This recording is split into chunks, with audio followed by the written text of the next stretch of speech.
Karnataka CLP నేతగా DK Shivakumar ఎన్నికయ్యారు. శివకుమార్ను కాంగ్రెస్ ఎమ్మెల్యేలు ఏకగ్రీవంగా ఎన్నుకున్నారు. మొదట డీకే శివకుమార్ పేరును సిద్ధరామయ్య ప్రతిపాదించగా సిద్ధరామయ్య ప్రతిపాదనను పరమేశ్వర బలపరిచారు. ఇప్పటికే డీకే శివకుమార్ గవర్నర్ను కలిసి ప్రభుత్వ ఏర్పాటుకు అనుమతి కోరారు.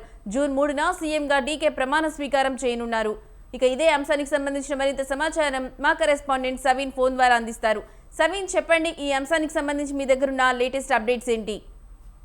కర్ణాటక తదుపరి ముఖ్యమంత్రి ఎంపిక సందర్భంగా ఈ రోజు బెంగళూరులో ఒక ప్రైవేట్ హోటల్లో సిఎల్పి సమావేశాన్ని ఏర్పాటు చేశారు. ఈ సిఎల్పి సమావేశానికి ఏఐసిసి పరిశీలకులుగా AICC general secretary KC Venugopal తో పాటు కర్ణాటక కాంగ్రెస్ వ్యవహారాల ఇన్ఛార్జ్ రణదీప్ సుర్జేవాలా హాజరయ్యారు. వీరిద్దరి సమక్షంలో సిఎల్పి సమావేశం జరిగింది. సిఎల్పి సమావేశంలో డీకే శివకుమార్ ను కాంగ్రెస్ పార్టీ ఎమ్మెల్యేలు సిఎల్పి నేతగా ఏకగ్రీవంగా ఎన్నుకున్నారు.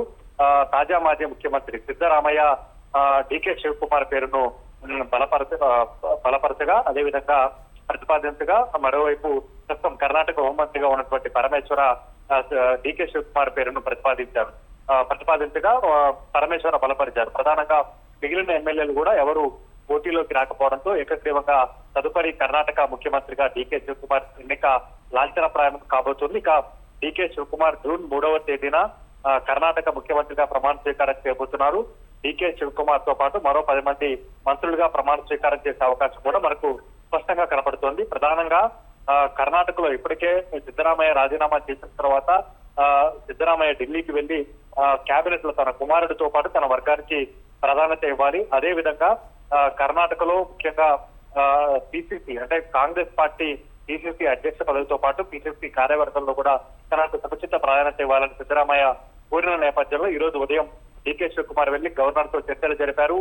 3వ తేదీన ప్రమాణ స్వీకారం చేస్తానంటూ గవర్నర్ కు తెలియజేశారు. ఈ రోజు సాయంత్రం సిఎల్పి సమావేశంలో సిఎల్పి నేతగా డీకే శివకుమార్ ను ఎన్నుకున్నారు కాబట్టి ఇక లాంఛనప్రాయంగా డీకే శివకుమార్ కర్ణాటక ముఖ్యమంత్రిగా 3వ తేదీన ప్రమాణ స్వీకారం లాంఛనప్రాయమని చెప్పుకోవచ్చు. Right Saveen, thank you.